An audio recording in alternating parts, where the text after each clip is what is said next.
बाहर बारिश का शो था तो अंदर दोनों के प्यार का। आज उन्हें अपने प्यार की मंजिल जो मिल गई थी। कुछ ही पलों में रुद्रा ने अन्नू को हमेशा के लिए अपना बना लिया। अन्नू आज खुश थी। आखिर उसका प्यार मुकम्मल हो गया। उसकी मोहब्बत उसकी किस्मत में लिख चुकी है। दोनों की चाहत की आज जैसे कोई सीमा नहीं थी। रुद्रा अन्नू के बगल में लेट उसे अपनी बाहों में समेट लेता है और माथे पर चूम कर कहता है, थैंक यू मेरी लाइफ में आने के लिए, आई लव यू। रुद्रा के इतना कहने पर अन्नू नींद में हल्का मुस्कुराते हुए रुद्रा से लिपटकर फुसफुसाहट में कहती है, I love you too.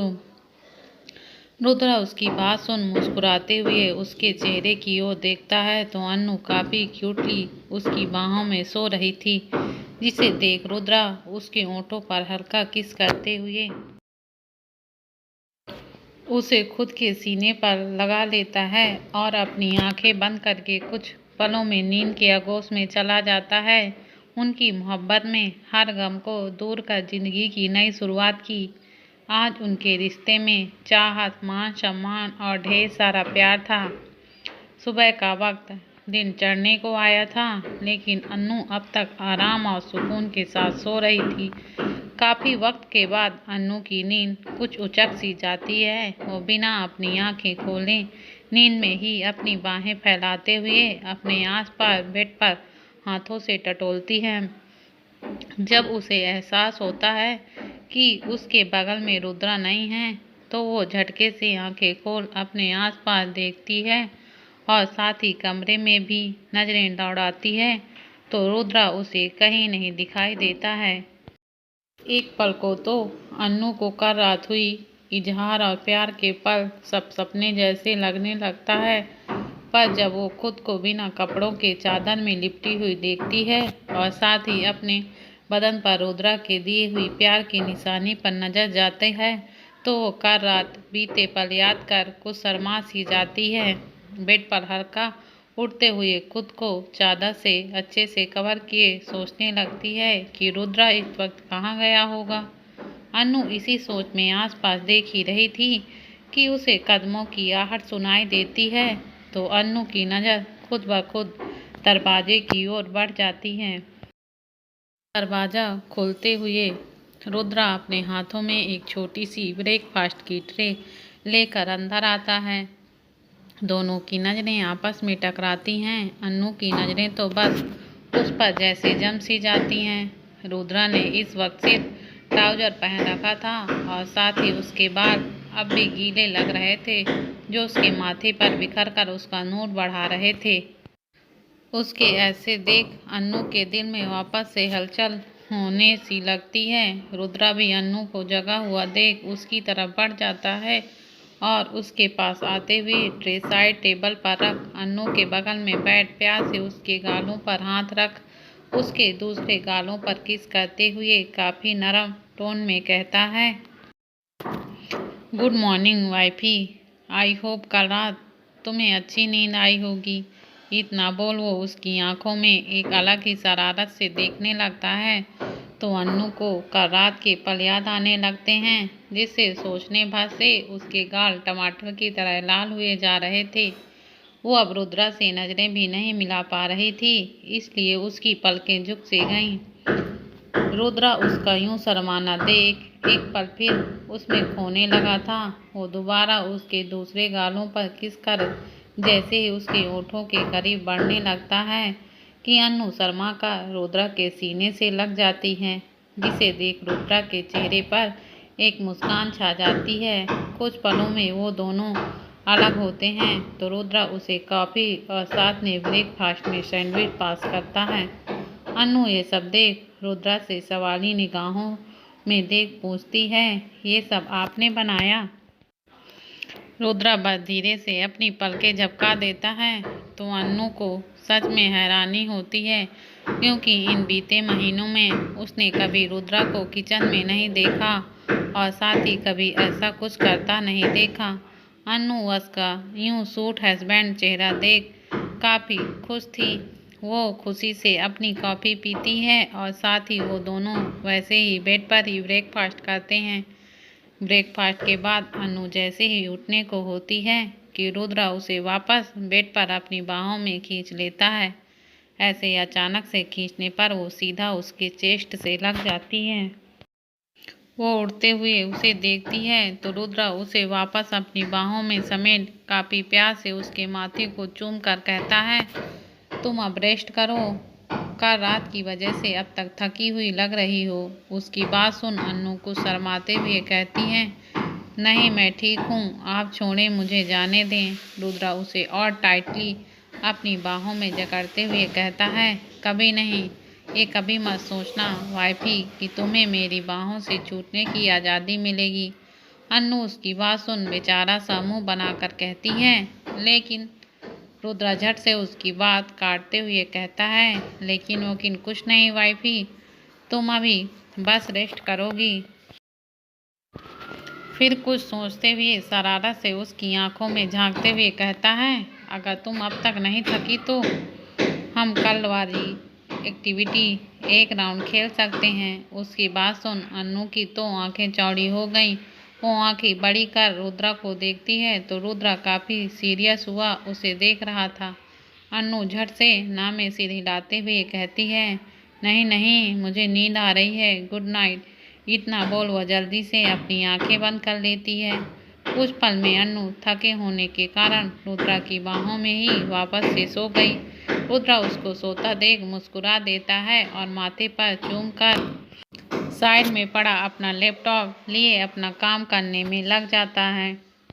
Rudra के बाहों में अनु सो रही थी, इसलिए उसका एक हाथ उसे होल्ड किया हुआ था, जिस वजह से रुद्रा अपने दूसरे हाथ से ही बस काम कर रहा था। काम में मगन रुद्रा को कभी वक्त का होश नहीं रहता था और इसी तरह शाम ढलने लगती है। जब अनु की कुनकुनाते हुए नींद खुलती है तो उसकी नज़र सीधा रुद्रा के काम कर रहे सीरियस फेस पर जाती है।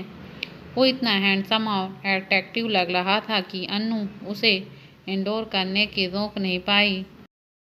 वो काफ़ी प्यार से रुद्रा को देख रही थी कि तभी रुद्रा को खुद के चेहरे पर किसी की नज़रों की तपिश महसूस हुई तो अनु की तरफ देखता है और खुद को ऐसे देखता पाकर वो अपनी आईब्रोज उचकाते हुए उसे देखता है तो अनु अपना मुंह फुलाकर रुद्रा से रूठते हुए उसकी बाहों से दूर झटक बेड से दूसरे साइड पर पलट जाती है। ये देख रुद्रा को अनु का अचानक ये नाराज़गी वाला बिहेवियर समझ नहीं आता। वो अपना लैपटॉप बंद कर अनु की तरफ खिसकता है और ब्लैंकेट के अंदर से ही उसे पीछे से फोल्ड करते हुए काफ़ी मदहोशी से उसके कानों के पीछे अपने नाक को छूते हुए कहता है, क्या हुआ वाइफी, तुम ऐसे मुझसे दूर क्यों चली आई? तुम तो जानती हो मैं तुमसे दूरी बर्दाश्त नहीं कर सकता। तो फिर रुद्रा के यूँ पूछने पर अनु उसे खुद से हल्का दूर करते हुए मुड़ती है और उसकी आंखों में देख काफ़ी नाराज़गी से मुंह फुलाए शिकायती लहजे में कहती है, मुझे तो ऐसा नहीं लगता।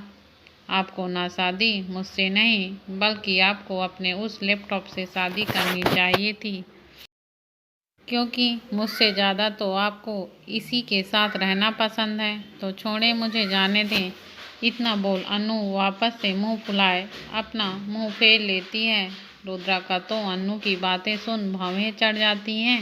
वो कुछ सोचते हुए अपना सिर हल्के से खुजलाता है, फिर अपना फ़ोन झट से निकाल उसमें एक मैसेज सेंड करते हुए उसे स्विच ऑफ कर उसे अनु के साइड के टेबल पर रखते हुए उसे वापस से होल्ड कर प्यार से कहता है, अच्छा देखो, मैंने फ़ोन और लैपटॉप सब बंद कर दिया है, अब ये नाराज़गी छोड़ दो वाइफ। मेरे लिए तुमसे ज़्यादा इम्पोर्टेंट कुछ भी नहीं है, मेरी बात तो सुनो।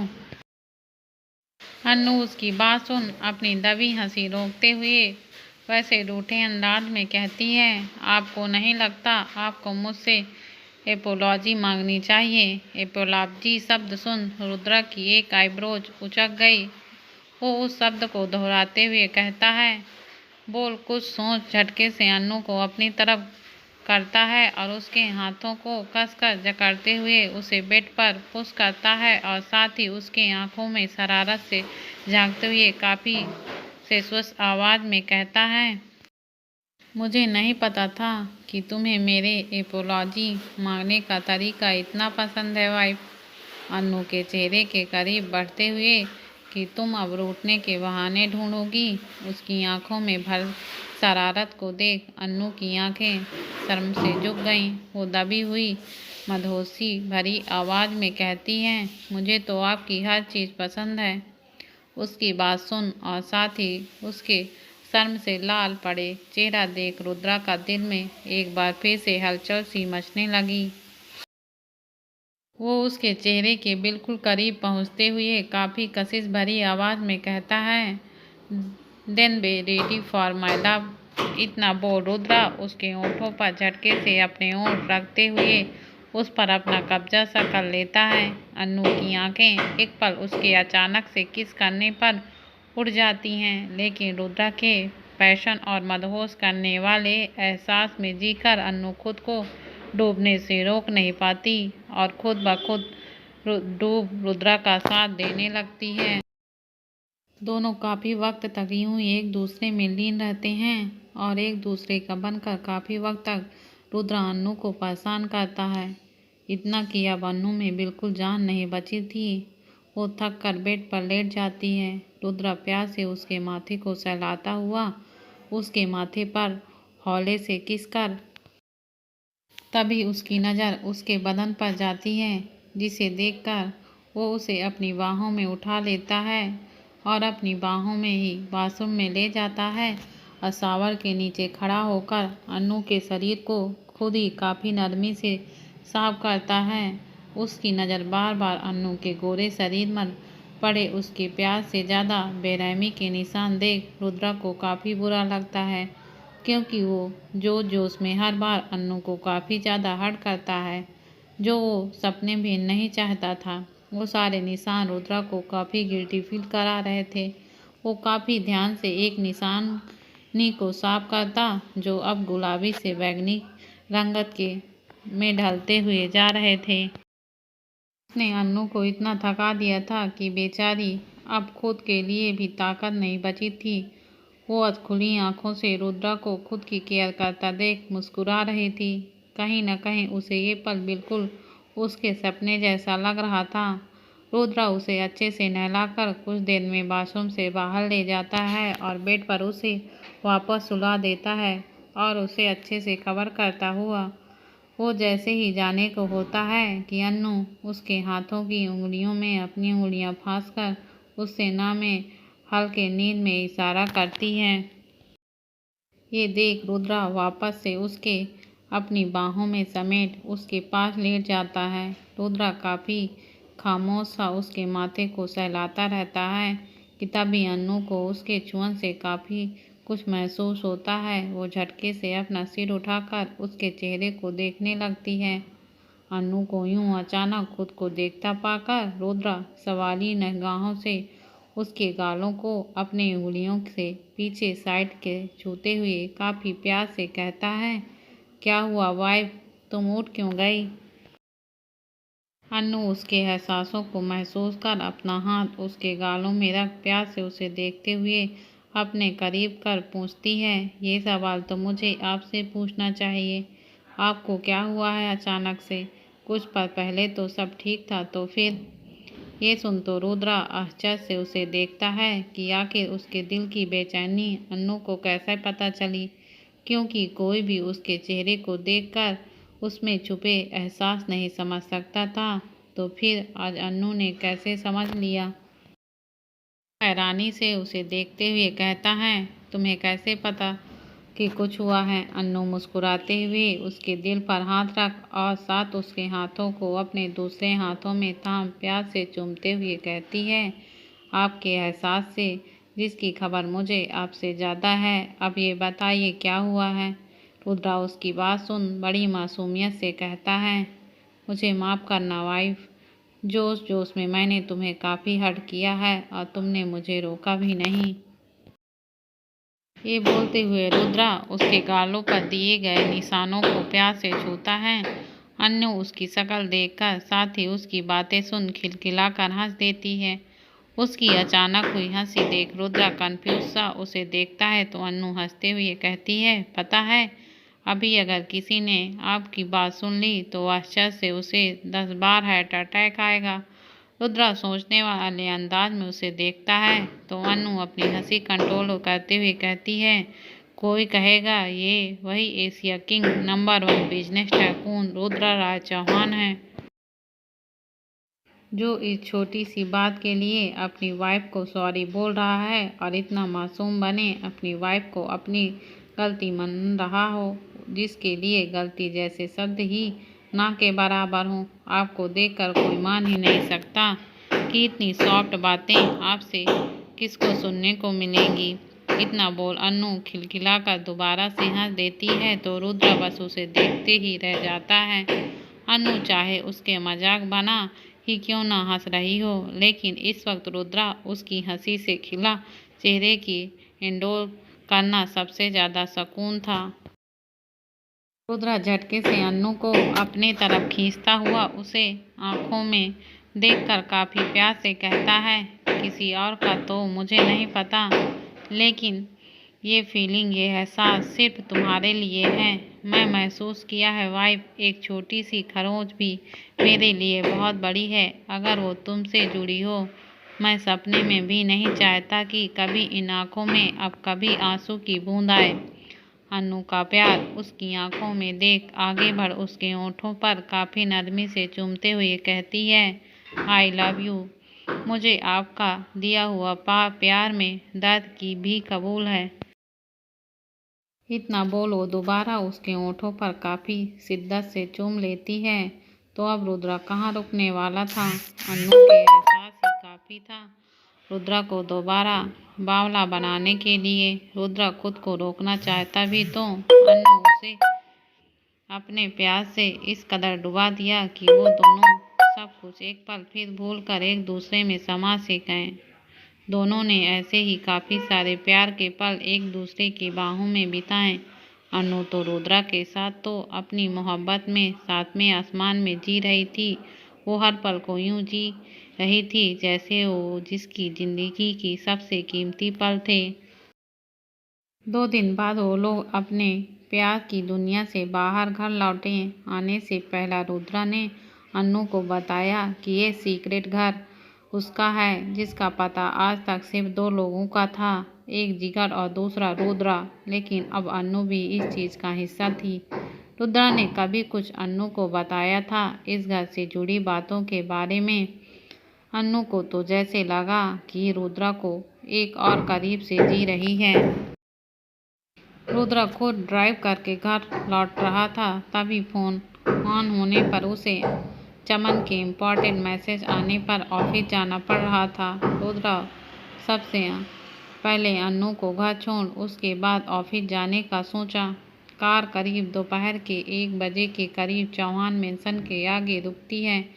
अन्नू अपने सामने घर देखकर रुद्रा की तरफ मुड़ उसे बाय कहते हुए घर जल्दी आने का कहती है कि रुद्रा झटके से उसकी बाहें पकड़ उसे अपने दोनों बाहों में जकड़ते हुए शरारत से कहता है, क्या हुआ वाइफ, मैंने तुम्हें इतना परेशान कर दिया कि तुम मुझे इतनी जल्दी भगाने में तुली हो। उसकी बात सुन अन्नू को वापस से बीते दिनों की बात याद आने लगी, जिसमें सच में रुद्रा ने उसे काफी तंग किया था। वो बस सोच अन्नू शर्म से पानी पानी हुए जा रही थी। वो रुद्रा को खुद से दूर ढकेलने की कोशिश करते हुए कहती है, ऐसा कुछ नहीं है, आपको ही जरूरी काम है तो आप जाएं। रुद्रा अपनी पकड़ मजबूती करते हुए उसे और करीब कर शरारत में कहता है, अगर मैं कहूँ तुम्हें छोड़कर मेरे एक पल भी दूर जाने का मन नहीं है तो। अन्नू उसके करीब बढ़ते सांसों की तपिश से खुद के अंदर हलचल सी महसूस करने लगी थी, इसलिए वो उससे दूर करने की कोशिश करते हुए हल्का गुस्सा होते हुए कहती है, आप बच्चे नहीं हैं जो ऐसे बच्चे जैसी बहाने बना रहे हैं। चुपचाप जाएं और जल्दी वापस आएं, मैं आपका इंतजार करूंगी। अब छोड़े मुझे, जाने दे भी।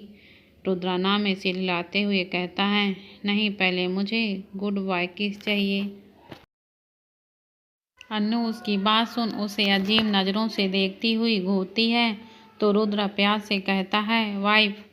अन्नू उसके प्यार से कहने पर पिघल सी जाती है। वो हल्का मुस्कुराकर उसके गालों पर किस कर जैसे ही दूर होने को होती है कि रुद्र झट से उसे पीछे से हेड से होल्ड कर अपने ओंठों के करीब कर उसके ओंठों पर किस करने लगता है और 5 मिनट के लॉन्ग पैशन किस के बाद वो उसे छोड़ता है तो रुद्रा के चेहरे पर संतुष्टि भरी मुस्कान होती है, लेकिन अन्नू नाराजगी से अपना मुंह फेर लेती है।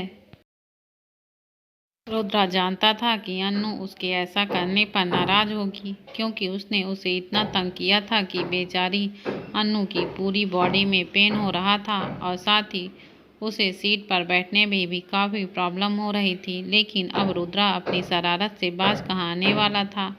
उसे अन्नू को खुद के करीब महसूस करना काफ़ी अच्छा जो लगता था। वो अन्नू के नाराज़गी वाला चेहरा प्यार से देख रहा था और साथ ही अन्नू बार बार सीट पर खुद को एडजस्ट करने की कोशिश कर रही थी। वो बाहर भी नहीं जा सकती थी क्योंकि रुद्रा ने रोक कर रखा था।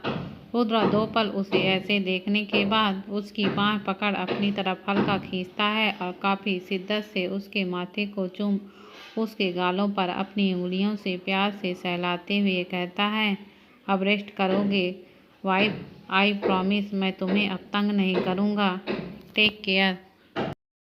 इतना बोल अपने साइड वाले बटन को प्रेस करता है तो कार का डोर खोलते हैं तो अन्नू बस उसे देखती रहती है। ये बीते पल में उसने रुद्रा के पास सोने की आदत हो गई थी और अब उसे दूर जाने का सोच उसके दिल में बेचैनी होने लगी।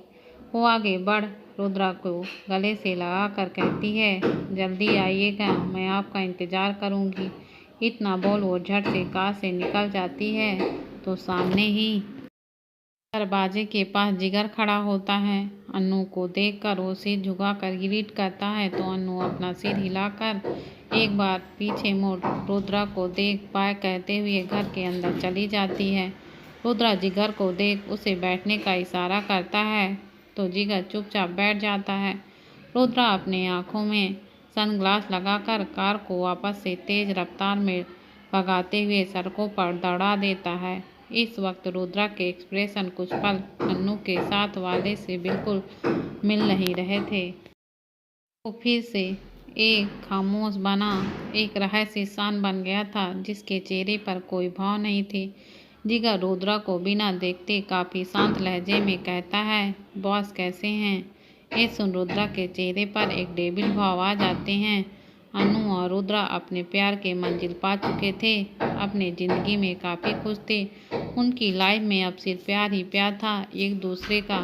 घर वाले अन्नू के चेहरे के नूर देखकर समझ चुके थे रुद्रा ने उसे पूरे दिल की से कबूल कर लिया है। सब काफ़ी खुश थे उन्हें साथ देकर।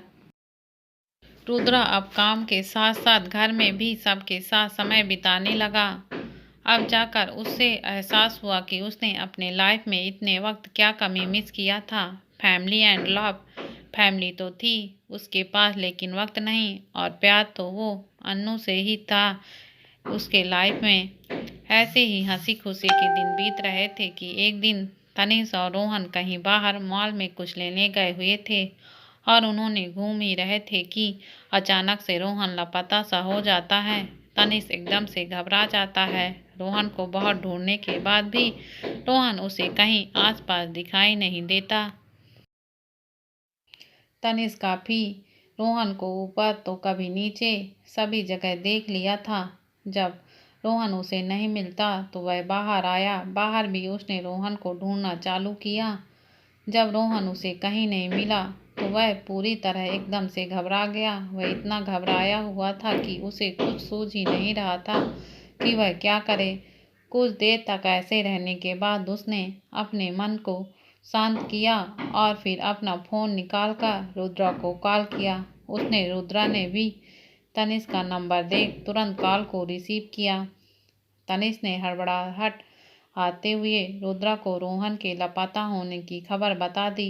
रुद्रा ये सुनते ही उसकी बाहें एकदम से तन गई। रुद्रा तनीष को इतना घबराया हुआ समझकर उसे शांत रहने को बोल घर जाने के लिए कहा।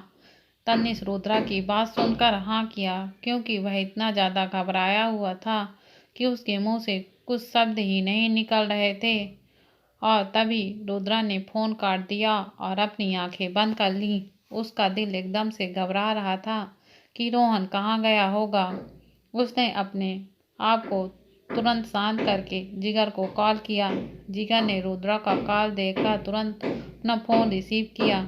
रुद्रा ने अपनी कड़क आवाज़ से जिगर को कहा कि जिगर, रोहन कहीं नहीं मिल रहा है। अपने आदमियों को तुरंत फ़ोन करो और पता लगाने की कोशिश करो कि रोहन इस वक्त कहाँ है। रुद्रा ने चमन को कॉल किया और गाड़ी रेडी रखने के लिए कहा। रुद्रा तुरंत ऑफिस से निकल घर की तरफ चला गया। रुद्रा जब घर में पहुंचा तो अनु उसको इतने घबराए हुए चेहरे को देखकर पूछा, क्या हुआ, आप इतने घबराए हुए क्यों हो? रुद्रा ने अनु को कहा, ऐसा कुछ नहीं है, मैं घबराया हुआ नहीं हूँ, क्योंकि रुद्रा जानता था कि अनु को जब पता चलेगा कि रोहन नहीं मिल रहा है तो वह पूरी तरह से टूट जाएगी। अनु और रुद्रा की आवाज़ सुनकर दादाजी और अच्छा जी भी हॉल पर आ गए थे। अनु लगातार रुद्रा से पूछ ही रही थी कि क्या हुआ है, आप इतने घबराए हुए क्यों हैं? रुद्रा वापस अनु की बातों को टाल रहा था। तनिष भी अब तक घर आ चुका था। वह भी बहुत ज़्यादा घबराया हुआ और उसकी आंखों से आंसू निकल रहे थे, क्योंकि रोहन का कुछ पता ही नहीं चल रहा था। अनु ने जब तनिष को इतना घबराया हुआ देखा तो वह दौड़कर तनिष के पास गई और कहा, तनिष, रोहन कहाँ है? तनिष कुछ नहीं बोल रहा था और लगातार उसकी आंखों से आंसू बह रहे थे। अब अनु भी घबरा गई थी। वह एक बार तनिष और फिर रुद्रा को देखती है। दादाजी और सभी लोग वहीं खड़े हुए थे। जब रुद्रा ने कुछ नहीं कहा तो दादाजी ने अपनी कड़क आवाज़ से रुद्रा से पूछा, रुद्रा, क्या हुआ है, मुझे बताओ। दादाजी की आवाज़ सुन रुद्रा बिना उनकी तरफ मुड़े अपने मन को शांत करके दादाजी से कहा, रोहन कहीं नहीं मिल रहा है, लेकिन आप लोग टेंशन मत लीजिए, मैं रोहन को सुरक्षित लेकर आऊँगा। रोहन कहीं नहीं मिल रहा है। यह शब्द सुन अनु एकदम से सुन्न पड़ गई। उसका सिर एकदम से चकरा गया। वह गिरने को हुई तो अच्छा जी ने उसे संभाल कर सोफे पर बैठा दिया। वह आंखों में आंसू लिए हुए लगातार रुद्रा को देख रही थी। रुद्रा उसके पास जाकर उसके कंधों पर हाथ रखकर उससे कहा, तुम टेंशन मत लो, रोहन जहाँ भी कहीं होगा मैं उसे किसी भी हालत में सुरक्षित घर लेकर आऊँगा। यह कहकर रुद्रा तुरंत घर के बाहर से निकल गया। रुद्रा जब बाहर निकल रहा था तब उसके फ़ोन में एक कॉल आया। उसने जैसे ही कॉल को रिसीव करके उधर की आवाज़ सुनी तो उसने चेहरा एकदम से डार्क हो गया और उसकी आंखें आग उगलने लगीं। उसने अपनी मुट्ठियां आपस में बंद कर लीं। उसने आंख बंद करके कहा, सिराज, मैं तुम्हें आज जिंदा नहीं छोड़ूंगा। अगर मेरे भाई को कुछ हुआ तो। जब उसने अपनी आंख खोली तो उसकी आंखें एकदम से आग उगल रही थी। अगर कोई उसके सामने होता तो डर कर एकदम से बेहोश हो जाता। वह अपने गाड़ी में बैठकर गाड़ी को एकदम तेज रफ्तार पर सड़कों पर दौड़ा दिया। उसकी गाड़ी 1 घंटे के बाद एक ऐसी जगह पर पहुंची जहां एक पुराना खंडहर था। वह खंडहर एकदम से डरावना था और जंगलों के बीच में था। वह बिना किसी से डरे हुए एकदम से गाड़ी से नीचे उतरा और एकदम आगे बढ़ने लगा। उसके चेहरे को देखकर कोई नहीं बता सकता था कि वह क्या करने वाला है। आगे रुद्रा था, पीछे उसके जिगर चल रहा था। रुद्रा जब खंडहर के अंदर पहुंचा, वहां पर कई सारे लोग थे जो हाथों पर गन लिए हुए खड़े थे। रुद्रा और जिगर भी अपनी अपनी गन निकाल कर धीरे धीरे आगे बढ़ने लगे। वहीं रोहन को कुछ होश सा नहीं था। वह बेहोशी के कगार में था और उसकी आंखें अब धीरे धीरे खुलने लगी थीं। जब उसकी आंखें खुली तो उसने अपने आप को एक अनजान जगह में देखकर एकदम से घबरा गया। जब उसने अपनी नजरें इधर उधर घुमाई तो एक आदमी बैठा हुआ दिखाई दिया। रोहन ने उस आदमी को देखकर चिल्लाते हुए कहा, तुम मुझे यहाँ लेकर क्यों आए हो? मुझे छोड़ो, जाने दो। रोहन लगातार उसका चेहरा देखने की कोशिश कर रहा, लेकिन उसे आदमी का चेहरा उसे दिखाई नहीं दे रहा था। रोहन फिर से बोला, मुझे जाने दो। अगर मेरे भाई को पता चला तो तुम्हें जान से मार देगा। भाई का नाम सुन वह आदमी एकदम से रोहन की तरफ पलटा। रोहन उसको देखकर एकदम से हैरान हो गया। वहीं दूसरी तरफ रुद्रा खंडहर के अंदर आने की कोशिश कर रहा था। वह रोहन को इधर उधर सभी जगह ढूंढ रहा था। जब वह एक ऐसी जगह पहुंचा जहां पर रोहन को बांध कर रखा हुआ था, जिगर उस कमरे का दरवाजा फटाक से तोड़ दिया। रुद्रा ने एक नज़र उस कमरे की तरफ देखा और उसने रोहन को बुरी तरह से बंधे हुए देखा। रोहन उस आदमी को एकटक देख रहा था जो उसको कसकर बांधे हुए था। रुद्रा ने जब उस आदमी को देखा तो अपनी मुट्ठियां गुस्से से बंद कर ली। उस आदमी ने जैसे ही रुद्रा की तरफ देखा तो कहा, आओ दोस्त, आखिर तुम्हें आना ही पड़ा। दोस्त नाम सुनकर रुद्रा ने गुस्सा एकदम से बढ़ गया। रुद्रा लगातार आगे बढ़ रहा था। रुद्रा को देख रोहन का चेहरा एकदम से चमक उठा, क्योंकि रोहन जानता था कि उसका भाई जरूर उसे लेने आएगा। रुद्रा ने एक नज़र जिगर की तरफ देखा।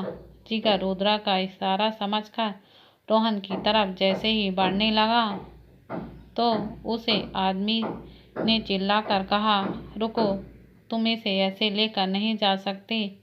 लेकिन जिगर लगातार रोहन की तरफ बढ़ रहा था। उस आदमी ने जब देखा कि जिगर नहीं रुक रहा है तो अपनी गन निकालकर उसकी तरफ पॉइंट कर दी। रुको नहीं, मैं गन चला दूंगा। रुद्रा ने चिल्लाकर कहा, सिराज, क्योंकि वह सिराज था जो कि रोहन को किडनैप कर रुद्रा से अपना बदला लेने आया था।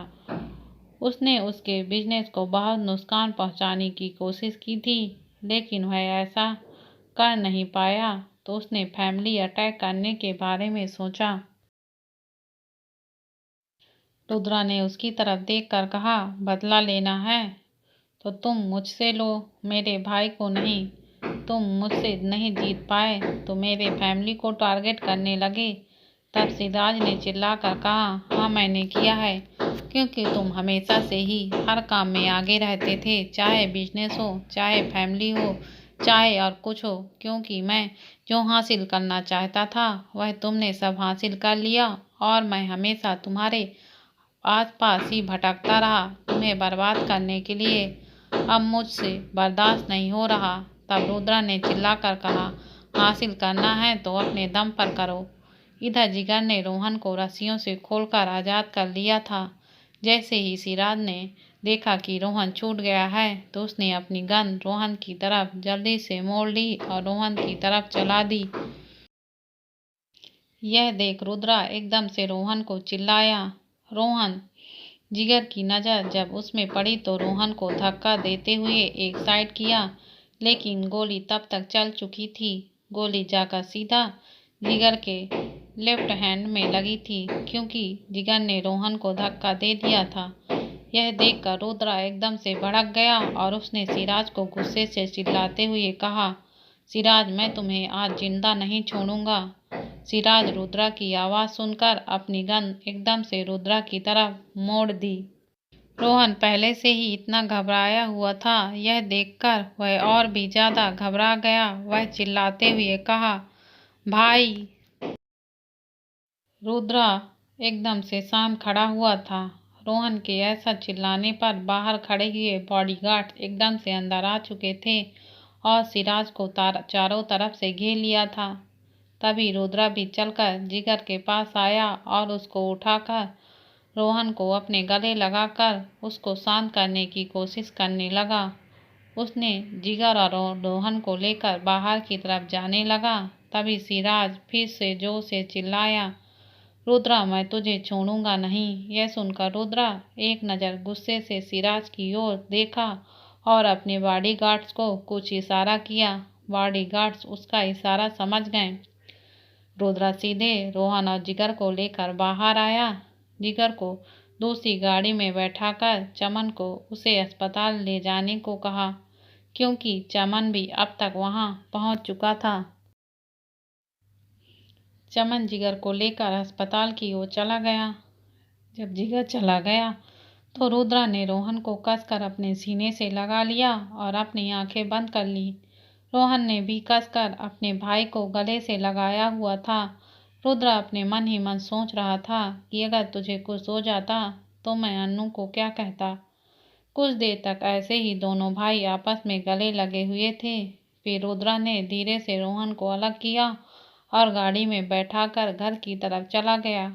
कुछ ही घंटे पर उनकी गाड़ी चौहान मैंसन के सामने रुकी। जैसे ही गाड़ी की आवाज़ सभी लोगों ने सुनी तो सभी लोग दौड़कर बाहर की तरफ आने लगे। रुद्रा पहले गाड़ी से उतरा तो सभी लोग रुद्रा को आस भरी नजरों से देखने लगे। उन सभी लोग रुद्रा को देख ही रहे थे कि रोहन भी गाड़ी से नीचे उतर कर आया। जब उन लोगों ने रोहन को देखा तो किसी के खुशी का ठिकाना ही नहीं रहा। अन्नू तो रोहन को देखकर एकदम से भागते हुए रोहन से चिपक गई। अन्नू की आंखों में लगातार आंसू निकल रहे थे। रोहन भी अपनी भाभी से जल्दी से चिपक गया। अन्नू भी रोना कम भी नहीं हो रहा था, क्योंकि वह रोहन को लेकर बहुत ही चिंतित थी। तब रुद्रा ने आकर अन्नू के कंधे पर धीरे से हाथ रखकर कहा, देखा अन्नू, अब इसमें रोने की कोई बात नहीं है। रोहन एकदम से ठीक है और वह घर भी आ चुका है। रुद्रा की बात सुन रोहन और अन्नू एकदम से अलग होते हैं। रुद्रा रोहन अन्नू को लेकर अंदर की तरफ आ जाता है और सभी लोग उसके पीछे पीछे आ जाते हैं। रोहन को देखकर सब लोग खुश हो जाते हैं। दादाजी रोहन को अपने सीने से लगाते हैं। रोहन भी दादाजी को कसकर गले से लगा लिया था। दादाजी ने रोहन से कहा, तूने तो मुझे डरा ही दिया था। अच्छा जी ने भी रोहन को अपने गले से लगाया था और उसकी आंखों के एक कोने से आंसू निकल आए। इसी तरह सब लोगों ने बारी बारी से रोहन को गले लगाया। रोहन भी अब तक काफी शांत हो चुका था। रोहन ने सब लोगों को ऐसे इमोशनल हुआ देखा तो उसने सबके मूड को सही करने के लिए कहा, देखो अब मुझे बहुत भूख लगी है, आप लोग को खाना देने का इरादा है कि नहीं। रोहन की बात सुनकर सभी लोग की हंसी आ गई। रोहन ने एक नज़र तनिष को देखा और जाकर उसको कसकर टाइट हक कर लिया और आंखों से उसे ठीक होने का इशारा किया। तब दादाजी ने सभी को खाना खाने के लिए कहा, क्योंकि अभी तक किसी ने कुछ नहीं खाया था। सभी लोग डाइनिंग टेबल की तरफ बढ़ने लगे। अन्नू ने सबको खाना खिलाया और सभी लोग खाना खाकर अपने अपने कमरे की तरफ चले गए। अन्नू जब अपने कमरे में पहुंची तो रुद्रा एकदम से शांत सोफे पर बैठा हुआ था। अन्नू सीधा रुद्रा के गले से चिपक गई। रुद्रा ने भी अन्नू को कसकर गले से लगा लिया। रुद्रा ने अन्नू से कहा, देखो अब टेंशन लेने की जरूरत नहीं है, सब कुछ ठीक हो गया है। कुछ देर ऐसे ही रहने के बाद रुद्रा अन्नू को लेकर बेड में अच्छे से सुला देता है और खुद भी उससे चिपक कर सो जाता है।